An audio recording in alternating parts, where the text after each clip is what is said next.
IPL മൂന്നാമത്തെ മത്സരം Chennai super കിങ്സും Rajasthan റോയൽസും.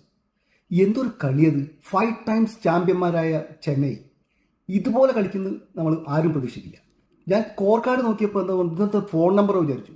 Sanju Samson 6, Gaikwad 6, ശിവം ദുബെ 6, ആയുഷ് മാത്ര 0, എല്ലാം മാച്ച് ഷോട്ട് 4. ആകെ കളിച്ചത് 3 പ്ലേയേഴ്സാണ് കളിച്ചത്. ആ 3 പ്ലേയേഴ്സ് പറഞ്ഞാൽ ഒന്ന് Sarfaraz Khan, then Karthik Sharma, then Jamie Overton.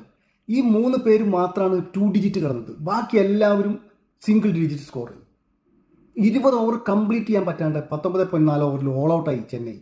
ആലോചിച്ച് നോക്കൂ, 127 റൺസ്. 5 ടൈംസ് ചാമ്പ്യന്മാരാണ്. ഇത് നമ്മളൊരു ജഡ്ജ്മെൻ്റ് അല്ല ഇത്, പക്ഷേ ഇത് ഫസ്റ്റ് മാച്ചാണ്.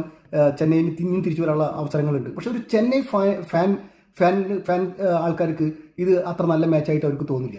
നോക്കൂ, അവർ രാജസ്ഥാൻ റോയൽസ് കളിച്ച് 12th ഓവറിൽ അവർ എന്ത് ചെയ്തു? അവർ ഈ റണ്ണ് ചേസ് ചെയ്തു. ആരാണ് കളിച്ചത്? Yashasvi Jaiswal 38 runs. Then important ആണ് വൈഭവ് സൂര്യവംശി. ഈ youngster 17 ball 52 runs, 5 super sixes. നോക്കൂ എന്ത് ഫാസ്റ്റ്. അയാളുടെ സ്ട്രൈക്ക് റേറ്റ് നോക്കൂ, 305.88 സ്ട്രൈക്ക് റേറ്റ്. അമേസിങ്. സോ പിന്നെ ചെന്നൈനെ ഒന്നും ഇല്ലാണ്ടാക്കി എന്ന് പറയാം രാജസ്ഥാൻ റോയൽസ്. നോക്കൂ, അവർ ആകെ കളിച്ച് അവർ 8 വിക്കറ്റിനാണ് ചെന്നൈയെ തോൽപ്പിച്ചത്. ഒന്ന് ആലോചിച്ച് നോക്കൂ, 38 run Jaiswal, 52 run Sourav Suryavanshi, then Dhruv Jurel and Riyan Parag.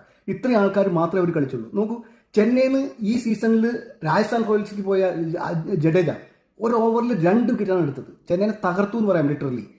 നോക്കൂ, പിന്നെ ആൻഡ്രേ ബർഗറാണ് man of the match. Okay, ചെന്നൈക്ക് ഇനി തിരിച്ചു വരാൻ സമയമുണ്ട്. നല്ല രീതിയിൽ കളിച്ച് ചെന്നൈ തിരിച്ചു വരട്ടെ എന്നാണ് ആഗ്രഹം. ചെന്നൈ വേണം നമുക്ക് സെമി ഫൈനലൊക്കെ. ഓക്കെ, നോക്കാം.